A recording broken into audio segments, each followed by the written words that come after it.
Lettre E.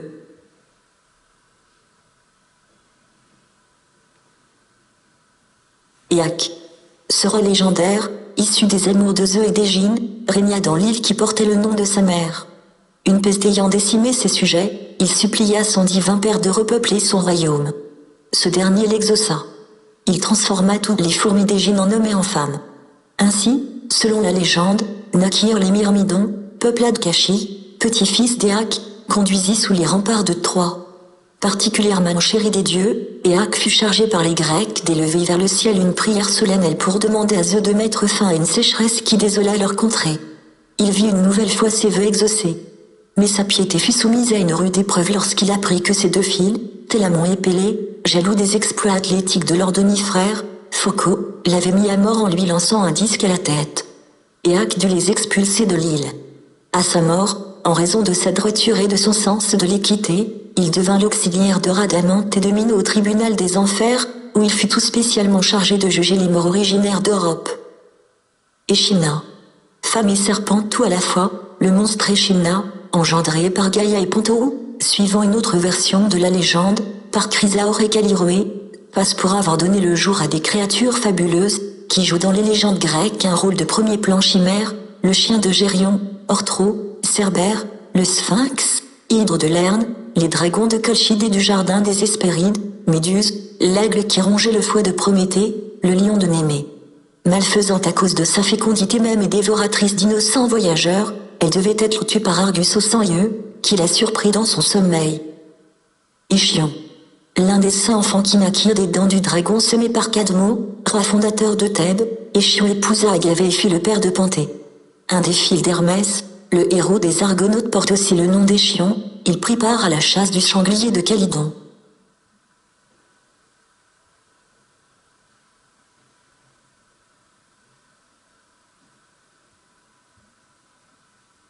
Écho.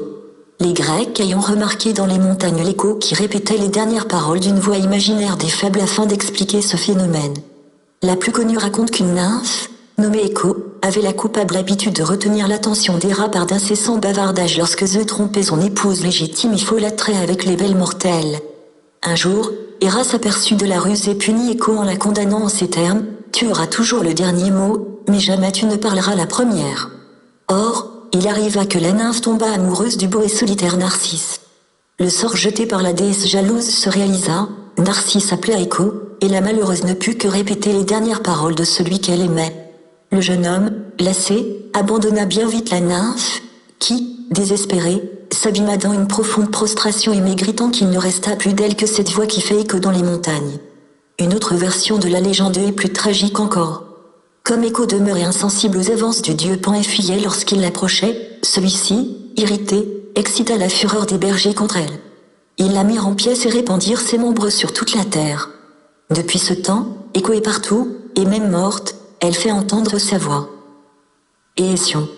Roi de Thèbes de Mysie et allié des Troyens, Éétion était le père d'Andromaque. Il fut tué par Achille et enterré tout armé par le héros grec, qui, admirant son courage, lui fit des funérailles somptueuses. Des ormeaux furent plantés par les nymphes autour de sa tombe. Dans l'Antiquité, on soignait les plaies avec les feuilles de ces arbres, et elles passaient pour posséder des propriétés plus salutaires et plus efficaces encore si elles étaient cueillies non loin des tombes de ceux qui avaient succombé à de nombreuses blessures. Égée. Fils de Pandion, Égée fut chassé d'Athènes avec son père. Par la suite, grâce à l'aide de ses frères Niso, Palla et Lyco, il reprit le pouvoir. Ses 2 premiers mariages furent stériles. Aussi, désespérant de ne pas avoir de fils pour lui succéder, il s'unit à Hétra, fille du roi de Trézène, et lui demanda, au cas où lui naîtrait un fils, de ne pas l'exposer, mais de l'élever avec soin, sans toutefois lui révéler le nom de son père, Thésée devait être ce fils.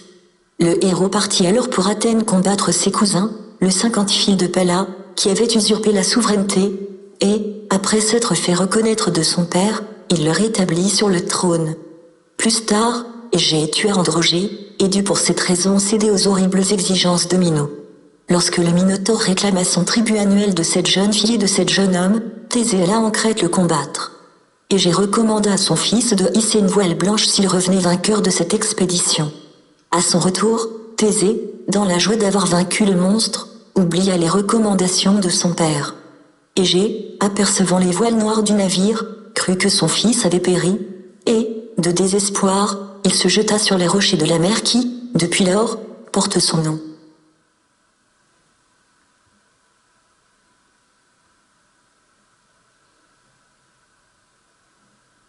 Égérie. Célèbre camène de la mythologie romaine, Égérie fut peut-être l'épouse du roi Numa Pompiliou, qu'elle invitait souvent à des entrevues secrètes dans une grotte située non loin d'une source qui lui fut plus tard consacrée. À la mort de Numa, Égérie, éperdue de tristesse, se retira à Aristia, près du sanctuaire de Diane, et la versa tant de pleurs qu'elle fut changée en fontaine. Égeste. Connu aussi sous le nom d'Aceste, Égeste était le fils du dieu fleuve Crimiso, qui, sous la forme d'un ours ou d'un chien, s'unit à la Troyenne Égeste, que son père avait envoyée en Sicile afin qu'elle ne fût point sacrifiée à Poséidon. Égeste fonda dans l'île une ville qu'il nomma Ségeste en l'honneur de sa mère. Une autre tradition le dit Amidénée combattant dans les rangs du roi Priam et des Troyens. Selon une troisième version, déjà installé en Sicile, Égeste aurait accueilli et né à son retour de Troie, et aurait lui-même enseveli le père de son hôte, Anchise, sous le mont Eryx. Égide. Dérivé du mot grec égie, qui signifie peau de chèvre, l'égide était une sorte de cuirasse bouclier qui fut, dit la légende, inventée pour la première fois par Zeus. Le dieu, en effet, au moment de combattre les titans, dépouilla la chèvre amaltée, sa nourrice, de sa peau et s'en servit pour se protéger des coups. Longtemps la peau de chèvre, frangée le plus souvent de serpent, fut l'emblème essentiel de Zeus et d'Athéna. Mais bientôt, l'égide d'Athéna fut représentée comme une cuirasse formée d'écailles en peau qui ne fut pas seulement une arme défensive, mais devint aussi une arme offensive, au centre de laquelle était placée la tête de la gorgone Méduse, qui pétrifiait tous ceux qui la regardaient. Attribut des deux plus grands dieux de la Grèce, l'égide devait devenir par la suite, à l'époque historique, l'insigne de la puissance divine dont les rois et les empereurs étaient revêtus, notamment à Rome. Égine. Enlevée par Zeus, la nymphe Égine, fille du dieu fleuve Azopo, fut transportée par son divin aimant dans l'île d'Oenonée, où elle donna naissance à Iaque. Elle épousa par la suite Hector, et devint mère de Ménoétio, père de Patrocle. Iaque revint quelques années plus tard sur les lieux de sa naissance avec une colonie de Pélasge et donna à l'île le nom de sa mère. Égiste. Sur la foi d'un oracle qui l'assurait que s'il avait un fils né de sa propre fille il pourrait se venger de son frère Atrée, Tieste s'unit incestueusement avec sa fille Péliopa. Un fils naquit de cette union, Égiste, qui, exposé dès sa naissance par sa mère, fut recueilli par des bergers et allaité par une chère. L'ayant découvert, Atrée l'éleva comme son propre fils, et le chargea de faire périr Tieste. Mais Égiste découvrit que ce dernier était son véritable père, et tua son oncle. Il régna dès lors avec Tieste sur le royaume de Mycène jusqu'au moment où il fut chassé par Agamemnon. Pendant l'absence d'Agamemnon, parti pour le siège de Troie, il réussit à séduire Clytemnestre, et quand le roi revint, il le fit assassiner au cours d'un banquet, ou bien, suivant une autre version, Agamemnon fut tué dans son bain. Égiste devait périr d'une manière identique sous les coups d'Oreste, son beau-fils.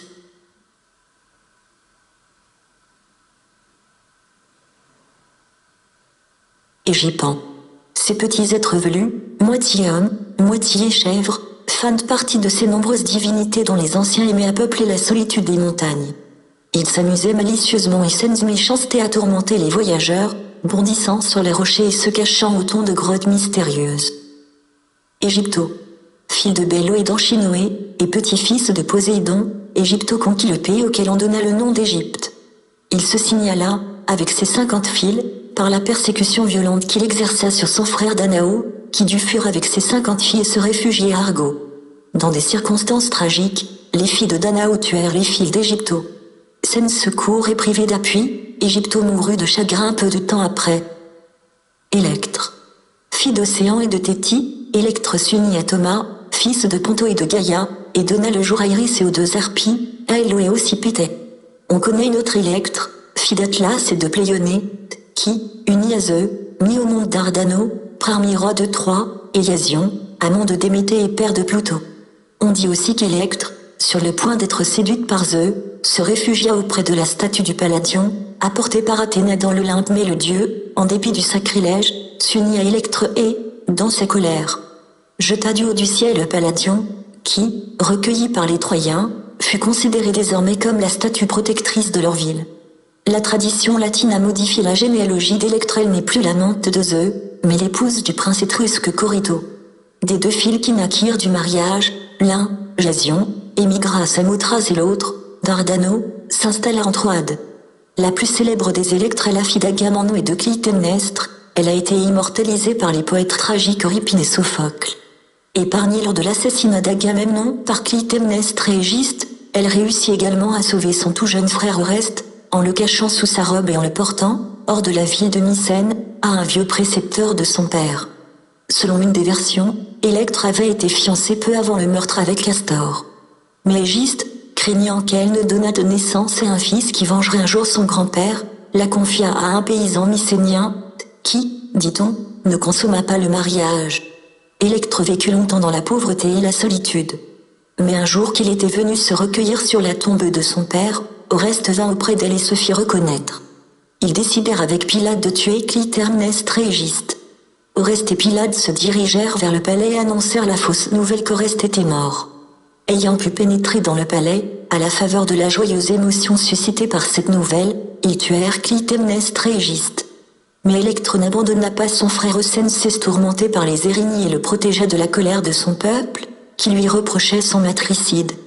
Un jour parvint à Mycène la nouvelle qu'Oreste et Pilate avaient été sacrifiés sur l'autel d'Artémie en Tauride. Aussitôt, Aléthée, le fils d'Égiste, monta sur le trône de Mycène, et Électre alla consulter l'oracle pour en apprendre davantage. Elle rencontra alors à Anne Delphes Iphigénie, sa sœur, qui affirma qu'elle était la prêtresse qui avait immolé les deux hommes, dont Oreste, leur frère. Électre, dans sa fureur, saisit un brandon et allait brûler les yeux de sa sœur quand Oreste apparut, et tous trois purent retourner dans la joie à Mycène. Oreste tua Aléthée et épousa Hermione. Électre se maria avec Pilate et donna le jour à deux filles, Médon et Strophio.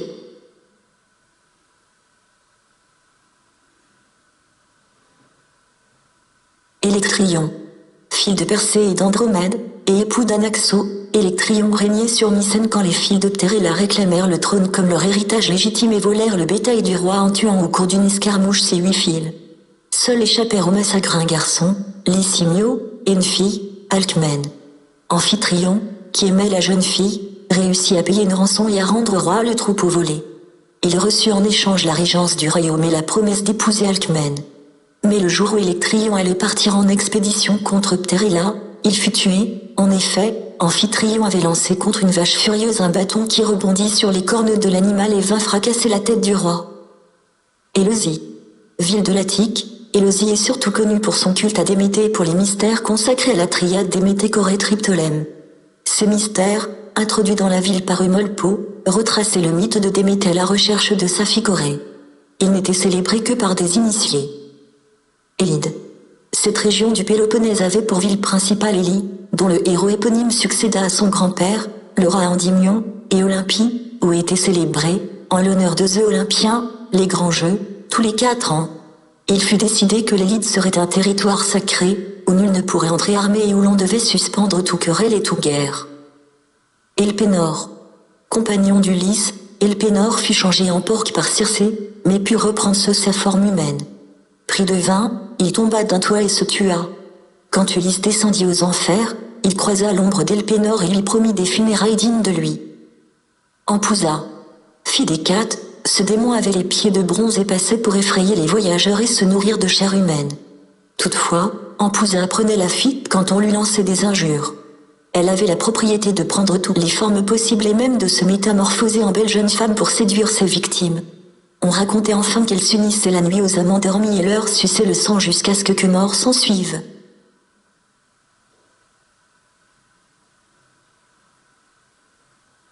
Encelade. Fils du Tartare et de Gaïa, Encelade, géant aux 100 bras, participa à la lutte contre les dieux de l'Olympe. Il fut foudroyé par Zeus et périt écrasé sous l'île de Sicile.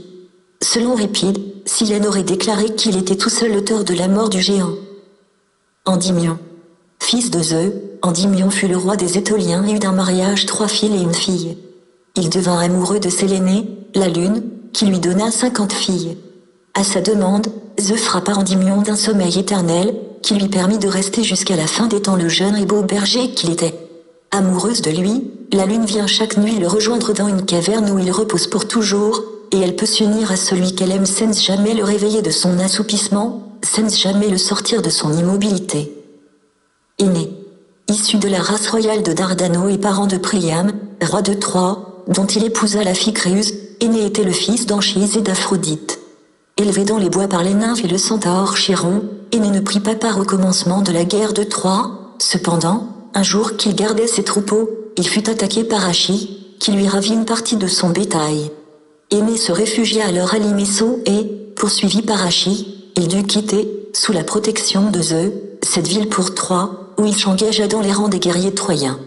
Au cours de cette longue guerre, Aîné fut un héros courageux, sage et pieux, il savait payer de sa personne, mais il eut bien souvent recours, dans des situations périlleuses, au secours et à la protection des dieux, notamment lorsqu'il se mesura avec Achille. Poséidon, le voyant en danger de mort, le ravit, dans une nuée, aux yeux de son ennemi.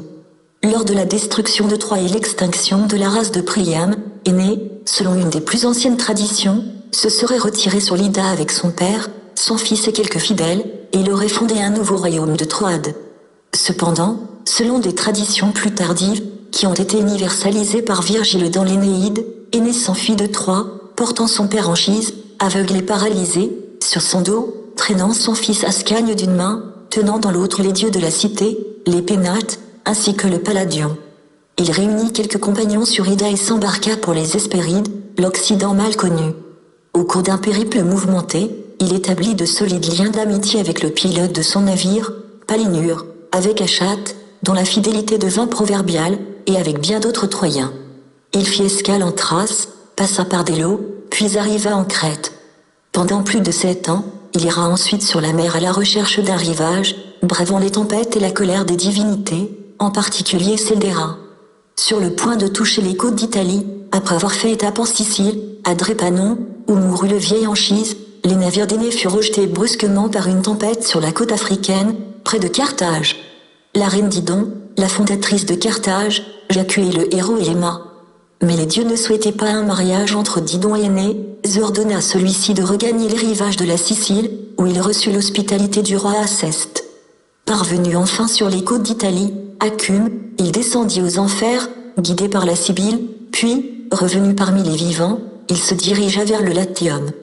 Là, après avoir conclu une alliance avec Évandre, il combattit et tua Turnu, le chef des Rutules, afin d'obtenir la main de Lavinia, la fille du roi Latinu. C'est sur cette victoire que s'achève le poème de Virgile. Les historiens romains ont raconté la fondation de Lavinium par Aîné. Celle d'Albe la Longue par Ascagne, et la naissance légendaire d'une petite nation, appelée, comme l'avait prédit le dieu Phonu, à dominer le monde.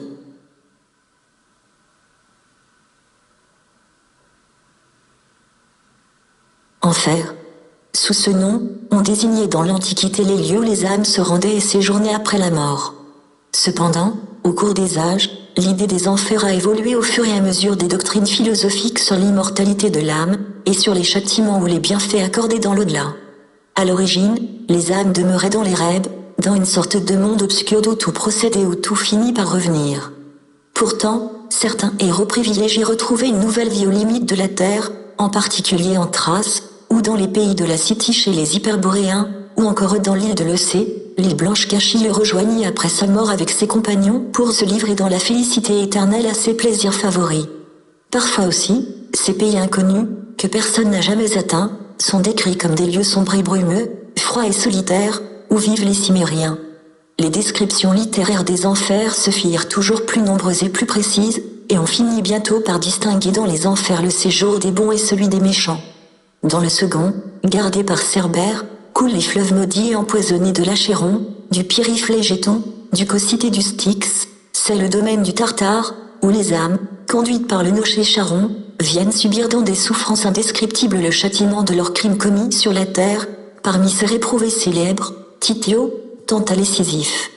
En revanche, les Champs-Élysées accueillent les âmes des justes dans la béatitude, la concorde et la paix au milieu des fêtes, des danses, des parfums et des paysages enchantés. Domaine de la population des âmes, les enfers sont gouvernés par Hadès et son épouse Perséphone, Pluton et Proserpine chez les Latins.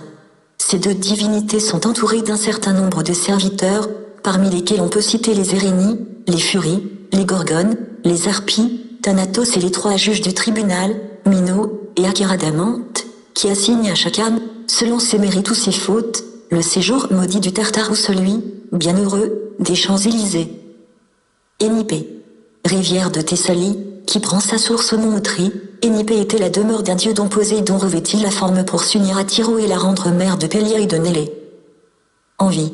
Cette divinité allégorique, qui porte le nom de Phténo chez les Grecs et d'Invidia chez les Romains, ne possède aucune légende. Elle personnifie avant tout la fascination du mauvais œil qui regarde avec envie ceux ou celles dont il ne peut s'assurer la disposition. Génie malfaisant, au cœur cesse dévoré par des serpents, l'envie est d'une effroyable maigreur, tous les désirs inassouvis la rongent. Igno. Identifiée avec Bellone, déesse romaine de la guerre, Enio, messagère d'arrêt, aime le carnage et le sang. Elle se plaît au milieu des champs de bataille à écouter les cris de guerre, les hurlements de douleur et les râles des mourants.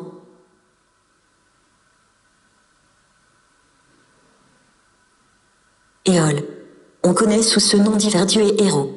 L'un, fils d'Élan et de la nymphe Orcéie, est considéré comme le père des Éoliens qui forment une des branches de la nation grecque.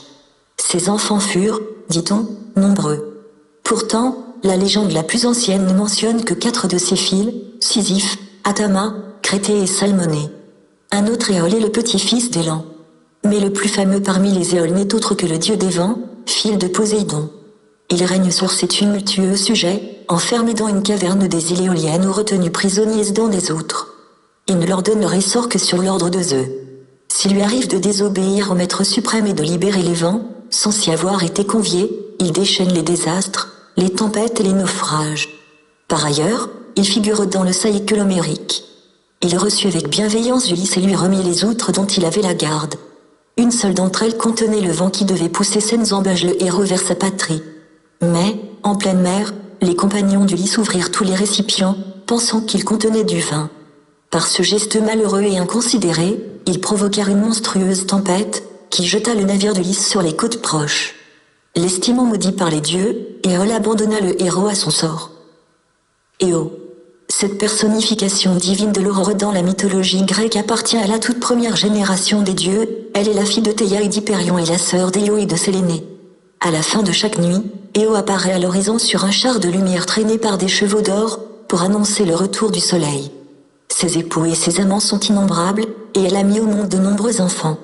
Épouse d'Astréo, elle lui préfère Orion, puis Céphale, enfin le fils de Laomédon, Titono, à qui elle donne même nom, roi d'Égypte. Il reste que les amours d'Éo pour les jeunes dieux les mortels sont autant d'allégories, telle son union avec Astraeo, le vent du crépuscule, d'où naquirent l'étoile du matin, les vents et les astres. Épapho. Quand, poursuivi par la colère des rats, Jo, transformée en génisse, aborda en Égypte et reprit sa forme première de belle jeune femme, elle mit au monde Épapho sur les bords du Nil. Caché par les curettes sur l'ordre des rats, ce fils illégitime de Zeus fut retrouvé par sa mère, et, parvenu à l'âge adulte, il régna sur l'Égypte. Marié à Amphi, il eut 3 filles, Lysianassa, Thébé, et enfin Libye, qui, unie à Poséidon, mit au monde Agénor et Bélo. À sa mort, Épapho fut vénéré comme l'incarnation même du dieu bœuf Hapi. Épéio. Fils de Panopée, Épéio partit contre Troie à la tête de 30 vaisseaux. Mais sa réputation de couardise devint proverbiale dans l'armée grecque. Pourtant, c'est à son ingéniosité que le devin Prélie, fils d'Hermès, fit appel pour construire le cheval de bois, par le truchement duquel les Grecs devaient envahir la ville de Troie. Inspiré par Athéna et avec l'accord enthousiaste d'Ulysse, Épéio assembla des milliers de planches, façonnant un énorme cheval creux avec une porte taillée dans son flanc par où pénétrèrent quelques 50 héros grecs qui se cachèrent dans le ventre du cheval. On roula l'animal d'endroit, alléguant pour prétexte un vœu fait à la déesse Athéna, et la ville, soudainement envahie par les Grecs, fut livrée au pillage et à la destruction. Au retour de Troie, Épéio aborda en Italie et fonda la ville de Métaponte. Une autre légende raconte que les femmes troyennes, en brûlant ses vaisseaux, l'empêchèrent de retourner en Grèce et qu'il dut s'installer en Étrurie, là où il avait échoué. Il aurait fondé Pise, en souvenir de la ville homonyme du Péloponnèse, non loin d'Olympie.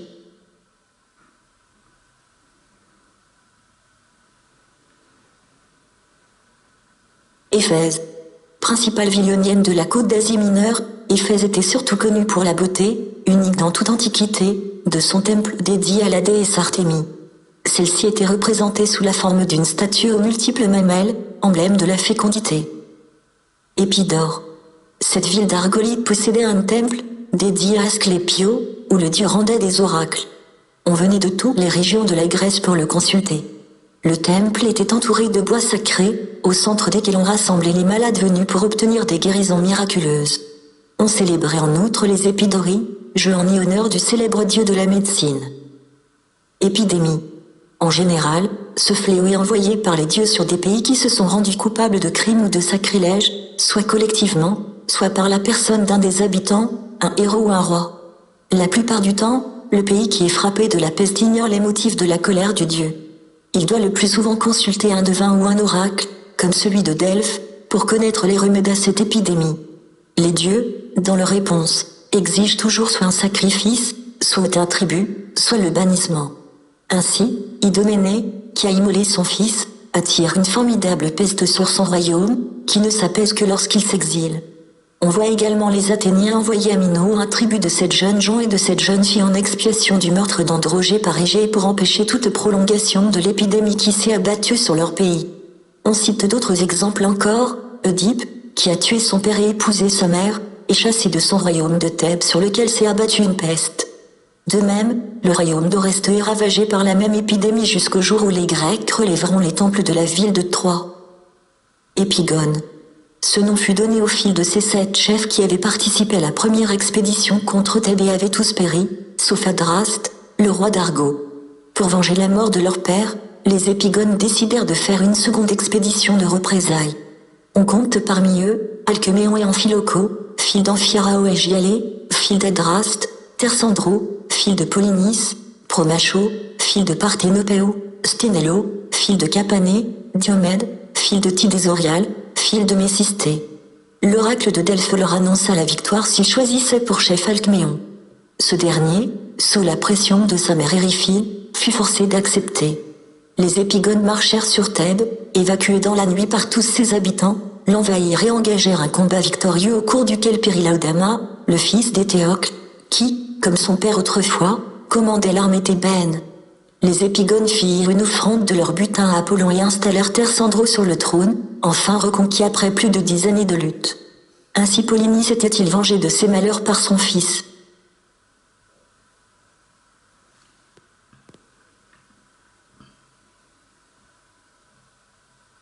Épiméthée. Enfant de Japet et de Clyménée, Épiméthée a une légende commune avec celle de Prométhée dont il était le frère. Le titan qui voulait se mesurer à Zeus avait demandé à Épiméthée de n'accepter du dieu aucun présent.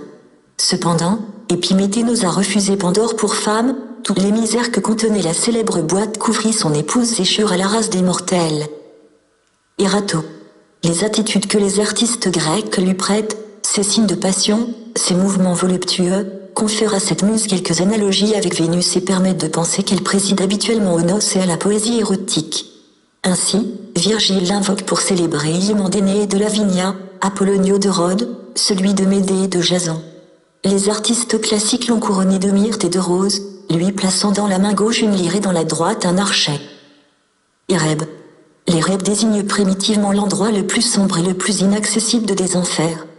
Par la suite, il fut personnifié et devint le fils de Chaos et le frère de la nuit. Mais il commit la faute de secourir les titans, lors de leur lutte contre les dieux de l'Olympe, et il fut précipité dans les enfers. Érecté. Petit-fils d'Érictonio, fils de Pention auquel il succéda comme roi d'Athènes, Érecté eut une légende qui se dégagea tardivement de celle de son grand-père. Il eut un certain nombre d'enfants, dont 7 filles qui s'aimaient si tendrement qu'elles jurèrent que, si l'une d'elles périssait, tous les autres la suivraient dans la mort. Or, il advint qu'au cours de la guerre intervenue entre les Éleusyniens, aidés par le roi de Thrace Molpo, et les Athéniens, l'oracle de Delphes exigea d'Érecté, pour prix de sa victoire éventuelle, le sacrifice d'une de ses filles. Tous les sœurs de la suppliciée, fidèles à leur serment, se suicidèrent. Érecté, vainqueur des Molpo, fils de Poséidon, fut foudroyé par Zeus, sur la demande du dieu de la mer, irrité. Ergino. Au cours d'une fête en l'honneur de Poséidon, un char thébain écrasa Clyméno, le roi des Miniens d'Orchomène. Son fils Ergino, poussé par la colère, leva une armée et marcha contre Thèbes, sur laquelle il remporta une rapide victoire. Il obligea les habitants de la cité à lui verser pendant 20 ans un tribut annuel de 100 bœufs. Or, Héraclès, rencontrant les envoyés d'Erginau qui venaient percevoir leur tribut, leur coupa les oreilles et le nez, et, après avoir attaché ses appendices sanglants à leur cou à l'aide d'une corde, il les renvoya à Orchomène. Indigné, Erginau marcha à nouveau contre Thèbes gouvernée par Créon, mais se heurta cette fois à l'armée des jeunes Thébains levée et commandée par Héraclès. Erginau fut battu et tué. Selon une autre version, Erginau survécut à sa défaite et participa à l'expédition des Argonautes. Marié, il fut le père des deux célèbres architectes, Agamède et Trophonio. Érictonio. Un jour, alors qu'Héphaïsto poursuivait Athéna de ses ardeurs amoureuses, un peu de la semence du dieu souilla la cuisse de la vierge déesse et tomba sur la terre, engendrant un enfant, Érictonio, qui fut confié aux trois filles de Cécrope, Agloro, Hercé et Pandroso. Érictonio fut enfermé dans une corbeille que Pandroso reçut en dépôt, et Athéna recommanda aux trois sœurs de ne pas l'ouvrir. Mais, poussées par une curiosité et une impatience tout féminine, elles n'écoutèrent pas la déesse et ouvrirent l'étrange berceau. Elles virent l'enfant, flanqué de deux serpents, et furent si effrayées de ce spectacle qu'elles se jetèrent du haut de la citadelle d'Athènes. Plus tard, Érictonio, devenu roi de cette ville, introduisit le culte d'Athéna dans son royaume et institua les fêtes des Panathénées. Son fils Pandion lui succéda.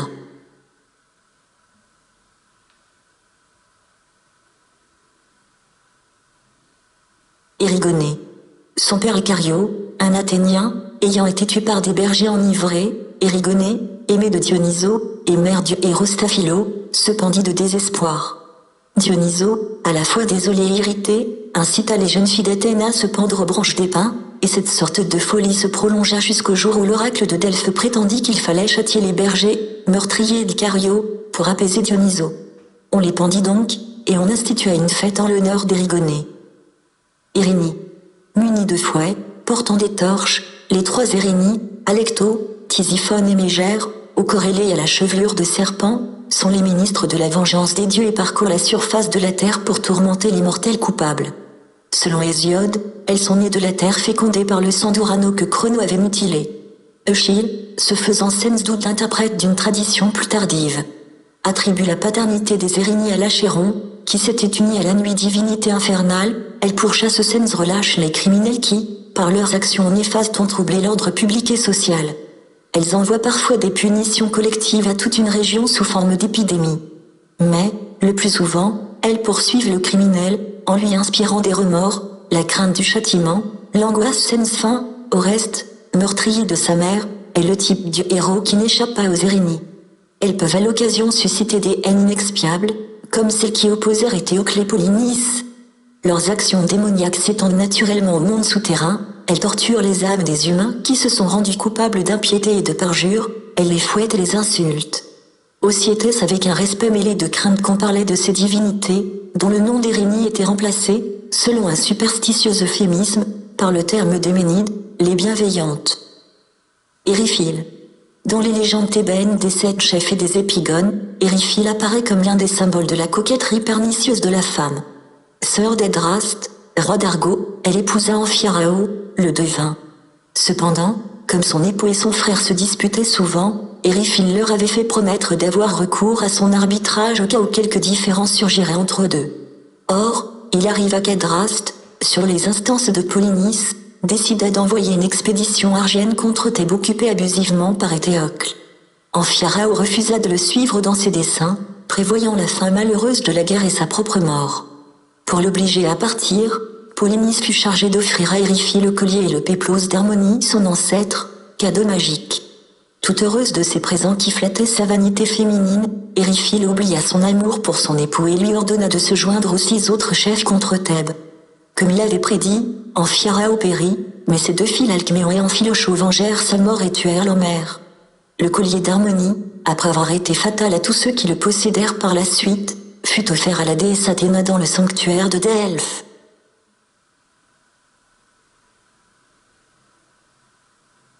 Érie. Assimilée à la divinité romaine allégorique la discorde, Érie était la sœur jumelle d'Arès. Elle fut, dit-on, conçue lorsque la déesse Héra toucha une certaine fleur. Elle accompagnait le dieu de la guerre sur les champs de bataille et suscitait la haine entre les combattants. Sa responsabilité n'est pas négligeable en ce qui concerne les origines de la guerre de Troie. Elle offrit la fameuse pomme d'or que Paris devait remettre à la plus belle des déesses. Elle enfantasie une légion de divinités malfaisantes et abstraites, la faim, la peine, et oublie bien d'autres encore. Héros. Ce dieu grec est l'une des forces primordiales qui dominent le monde avant la naissance des immortels et l'apparition des hommes. Son pouvoir s'étend non seulement aux êtres, mais aussi aux végétaux, aux minéraux, aux liquides, aux fluides, bref à tout ce qui est. Il assemble, mélange, unit. Il est la vertu attractive qui engage les choses à se joindre et à créer la vie. Il ne doit nullement être confondu avec Cupidon, dieu romain, ou avec l'amour, même si l'époque classique et les poètes ont fait d'Héros un auxiliaire de l'amour, un fils d'Hermès et d'Aphrodite, même si les artistes l'ont représenté comme un jeune garçon ailé, perçant de ses flèches le cœur des hommes ou allumant dans leurs âmes le flambeau de la passion. Héros demeure avant tout, avant même de figurer au nombre des dieux, une entité abstraite, le désir qui rapproche et engendre les mondes. Érysichthon. On connaît deux Érysichtons. Le premier fut le fils de Cécrope, un des rois fondateurs d'Athènes. Le second, fils d'un roi de Thessalie, commit le sacrilège d'abattre des arbres dans un bois consacré à Déméter. La déesse le supplia d'arrêter ses coupes. Érysichthon passa outre. Déméter, pour punition de son délit, le condamne à souffrir d'une faim perpétuelle. Ses parents, qui ne pouvaient suffire à sa nourriture, le renvoyèrent. Il finit par se dévorer lui-même, en dépit de l'abnégation de sa fille Mnestra, qui, se vendant comme esclave, parvint pendant quelque temps à lui procurer des vivres. Eryx. Ce héros donna son nom à une montagne de Sicile au sommet de laquelle s'élevait un temple dédié à Aphrodite, sa mère. Roi des Élymes, il était doué d'une force prodigieuse, et nul n'était jamais parvenu à le vaincre. Par vanité, il osa défier Héraclès, qui venait d'arriver dans ses états. Héraclès accepta la lutte à condition qu'Eryx, s'il était vaincu, lui accordât son royaume. Le héros prit alors le roi trop présomptueux entre ses larges mains, le lança en l'air et le laissa retomber sur la terre, où il se tua. Héraclès, malgré ses droits sur le royaume, le laissa à l'entière responsabilité de ses habitants, mais il annonça qu'un de ses descendants, un jour, le gouvernerait. Ce fut Dorier, qui vint y fonder une colonie. Esculape. Dieu de la médecine, Esculape était vénéré par les Grecs sous le nom d'Asclépio.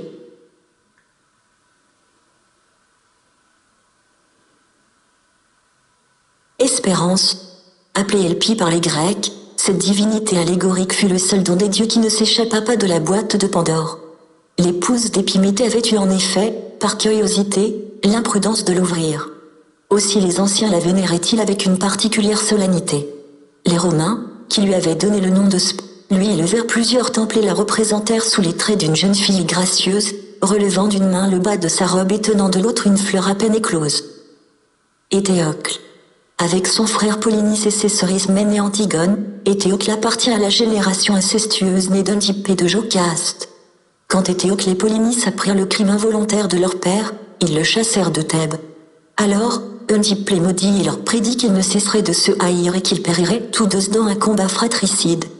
Un accord fut cependant conclu entre Éthéocle et Polynice, chacun acceptant de régner sur Thèbes alternativement pendant une année. Lorsque le mandat d'Éthéocle arriva à l'expiration, Polynice réclama le trône, mais il essuya le refus de son frère. Une lutte implacable, connue sous l'appellation des Dèbes contre Thèbes, devait bientôt opposer les deux rivaux. Se rencontrant en combat singulier, Éthéocle et Polynice périrent tous deux, mais Éthéocle, qui avait défendu sa patrie, eut droit à des funérailles somptueuses, tandis que Polynice fut condamné à ne recevoir aucune sépulture. Éther. Fille de l'air et de la nuit, selon Hésiode, Éther correspond dans la cosmogonie à la partie supérieure du ciel, celle qui touche la lumière plus éclatante et plus pure jour du soleil et demeure le séjour préféré de Zeus. Unie au jour, sa sœur, Éther a engendré un certain nombre d'éléments essentiels de l'univers, de la vie et de ses bouleversements, tels la terre, le ciel, la mer et les océans. Éthiopiens. Les Éthiopiens, selon la légende grecque, appartenaient à une race mythique. Leur pays n'avait pas de frontières précises. Ils vivaient, prétendait-on, dans les régions les plus ensoleillées de l'univers, vers l'endroit où Hélios se couche et se lève tout à la fois, brinlant leur peau et leur donnant un teint bistre qui étonnait les anciens. Ils menaient, dans une félicité totale, une existence toute consacrée à la gloire d'Apollon, le dieu de cette lumière, dont ils appréciaient chaque jour les bénéfiques effets en ce qui concernait leur bien-être et la fertilité de leurs champs. L'Iliade célèbre un de leurs rois, même nom. Il était Phildéo, l'aurore, dont les Éthiopiens contemplaient chaque matin l'apparition éclatante et limpide. il dirigea un contingent d'Éthiopiens qui combattaient aux côtés des Troyens. Etna. Ce volcan porte le nom d'une nymphe, fille d'Urano et de Gaïa, qui arbitra la querelle survenue entre Déméter et Héphaïsto pour la possession de la Sicile. Etna, qui se dresse au-dessus de la ville de Catane, servit de prison à Typhon et à Encelade, après leur défaite devant les divinités de l'Olympe. La fumée et le feu qui s'échappaient du cratère de ce volcan provenaient, selon les croyances communes, de la laine enflammée des géants. Une version latine de la légende de Etna affirmait qu'il était le lieu de séjour de Vulcain et de ses aides. Il s'y forgeait les armures des dieux et des héros. Et Eumée, fils de roi, Eumée, après avoir été ravi par des pirates phéniciens, était devenu l'esclave et le porcher de Laïonte, le roi d'Ithaque. Il fut l'un des rares serviteurs à rester fidèle à son maître absent et à l'accueillir avec toutes les marques de la joie et de l'affection. Grâce à son entremise, Ulysse, déguisé en mendiant, put s'approcher des prétendants de Pénélope, qu'il tua sans pitié.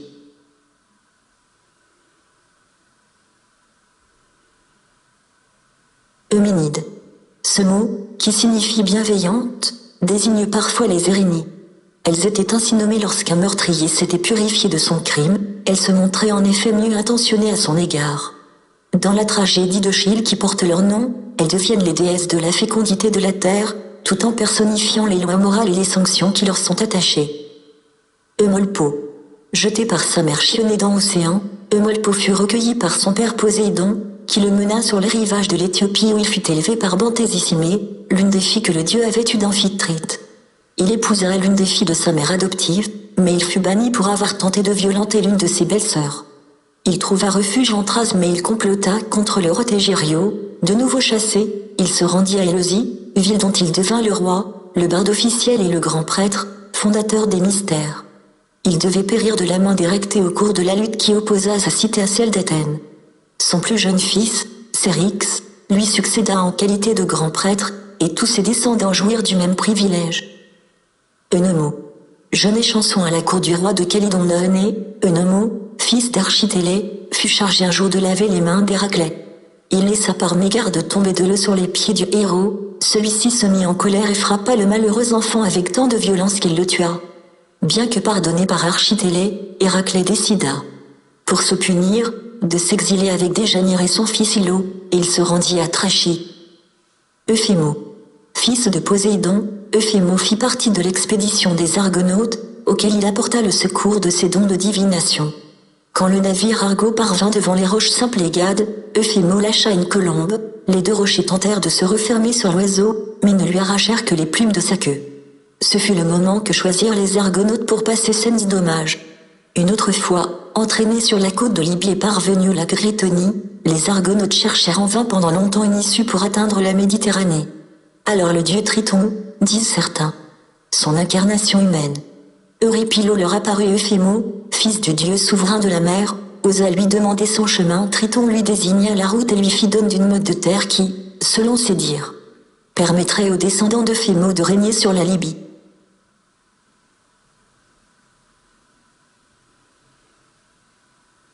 Euphorbe.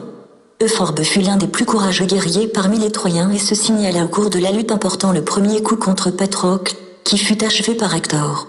Tué par Ménéla, qui dédia son bouclier à Héra, Euphorbe se réincarna quelques siècles plus tard dans la personne du philosophe et mathématicien Pythagore, 6e siècle avant J.C., qui illustrait ainsi ses idées sur la métempsychose et les réincarnations successives. Europe.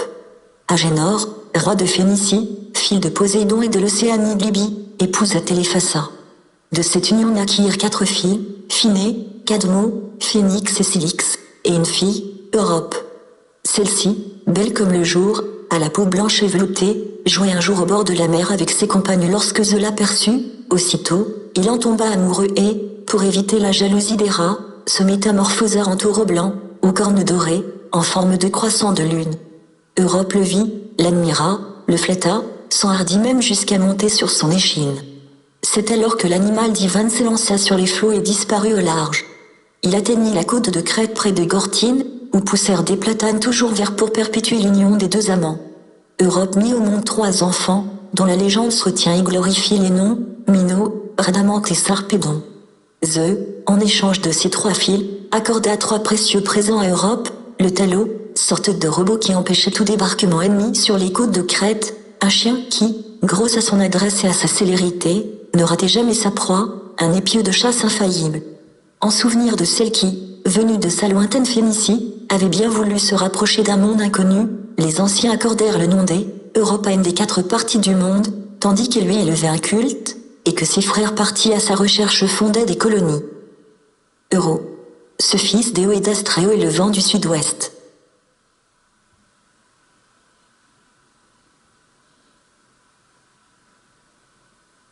Eurota. Appelé primitivement Hymère, l'Eurota, principal fleuve de Laconie qui baigne la ville de Sparte, possède une légende. Le roi Eurota, père de Sparta, l'épouse de Lacédémon, ayant été vaincu par les Athéniens, parce qu'il n'avait pas attendu la pleine lune pour engager la bataille, se jeta dans les eaux d'un fleuve et lui donna son nom. Selon les mythographes modernes, ce suicide est la preuve qu'il existait des sacrifices offerts à l'Eurota pour apaiser ses eaux. Mais les anciens disaient aussi que ces eaux étaient fortifiantes, et les enfants de Sparte étaient plongés dès leur plus jeune âge. L'Eurota apparaît souvent dans les cycles épiques et dans les légendes. C'est sur ces rives qu'Hélène fut enlevée par Paris, que Zeus unit à Léda sous la forme d'un cygne, et que Castor et Pollux apprirent la lutte. Euryale. Cet Argien appartenait à la génération des Épigones par son père Mésistée, frère d'Edraste, et, pour cette raison, il combattit contre Thèbes.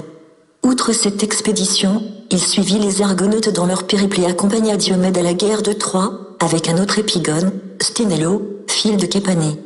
On connaît également sous ce nom un guerrier troyen qui s'était lié d'une tendre amitié avec Nisue et qui gagna l'Italie en sa compagnie, sous la direction d'Énée. Il périt au cours d'un combat contre les Rutules. Eurydice. Parmi tous les Eurydices, la plus célèbre est la Dryade qui épousa Orphée. Poursuivie par le berger Aristée un jour qu'elle jouait dans les champs avec ses compagnes, elle fut piquée par une vipère au pied et elle en mourut. Orphée descendit aux enfers pour la ramener sur la terre et à la vie, mais, trop pressé et en dépit de l'interdiction d'Édée, il se retourna pour la regarder avant qu'elle ne saute sortie de l'ombre. Elle disparut aussitôt à tout jamais. On connaît aussi sous ce nom une fille de Lacédémon, mère de Danée, une fille d'Amphiarao et d'Ériphile, et l'épouse de Créon, roi de Thèbes. Euryloque. Époux d'Octymène, sœur d'Ulysse, et l'un des plus fidèles compagnons du héros, Euryloque se signala par sa prudence. Caché derrière une fenêtre du palais de Circé, il assista à la métamorphose des marins d'Ulysse en pourceau, puis en avertit le héros.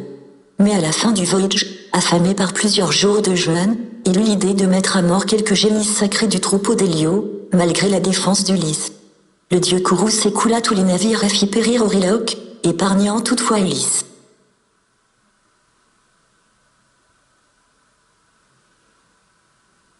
Eurynomée.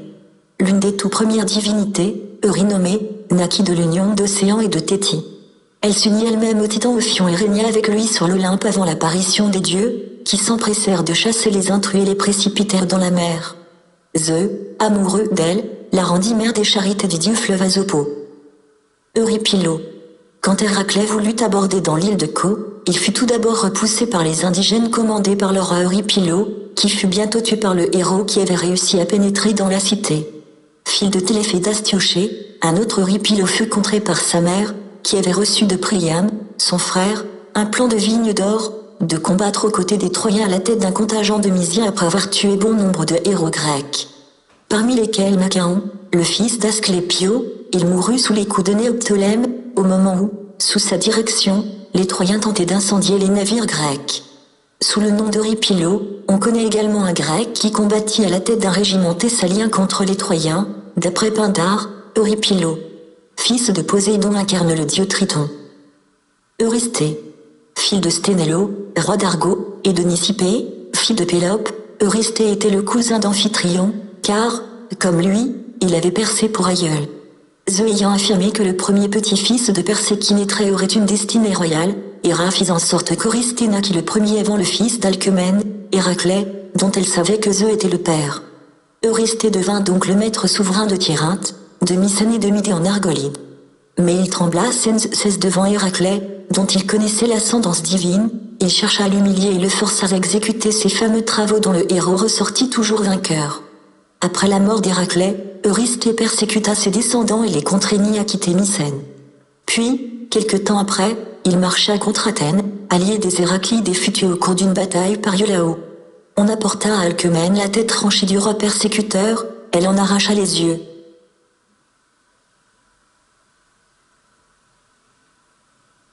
Euryto. Roi de la ville d'Ochalie en Thessalie, ou en Eubée, ou en Messénie, Euryto était réputé pour son adresse à tirer à l'arc, et son père, qui possédait le même talent, se prétendait fils d'Apollon, l'archer suprême. Il avait 4 filles, parmi lesquelles Iphito, et une fille, Iole. Il avait promis en mariage à quiconque le surpasserait dans le tir à l'arc. Héraclès se mesura dans un concours au roi et fut proclamé vainqueur. Euryto refusa de tenir sa promesse, accusait même le héros de lui avoir volé son troupeau. Seul Iphito prit la défense d'Héraclès. Mais il ne fut guère récompensé, puisqu'il fut tué par le héros, saisi d'un soudain accès de folie, ou bien nullement désireux de partager son butin avec lui. Ce meurtre ne resta pas impuni. Héraclès fut condamné à l'esclavage et vendu à Omphale. Une fois libre, il retourna à la cour d'Euryto, le tua, massacra également ses filles et put enfin s'emparer d'Iole, le prix de sa victoire. Euterpe. L'une des 9 muses, Euterpe, avait pour principal attribut la flûte et, couronnée de fleurs, présidait aux fêtes et aux divertissements. Munie de son instrument de musique, elle accompagnait également le cortège de Dionysos. On lui doit avec le dieu l'invention du dithyrambe, source de la tragédie grecque. Évandre. Sur la naissance de ce héros gréco-romain, les versions diffèrent. D'après la plus courante, il est le fils d'Hermès et de la nymphe arcadienne Nicostratée, que les Romains appelèrent Carmenta. Quelques années avant la guerre de Troie, Évandre, à la tête d'une colonie d'Arcadiens, vint s'établir en Italie. Grâce à sa sagesse et à sa science, il s'attira à l'estime des populations indigènes, il leur enseigna des lois nouvelles, l'écriture et le culte de quelques grands dieux, tels Pan, Poséidon et Déméter. Il reçut Héraclès et lui accorda les honneurs divins. Énée vint aussi le trouver et scella une alliance avec lui contre la peuplade des Rutules. Après sa mort, il prit place au rang des immortels.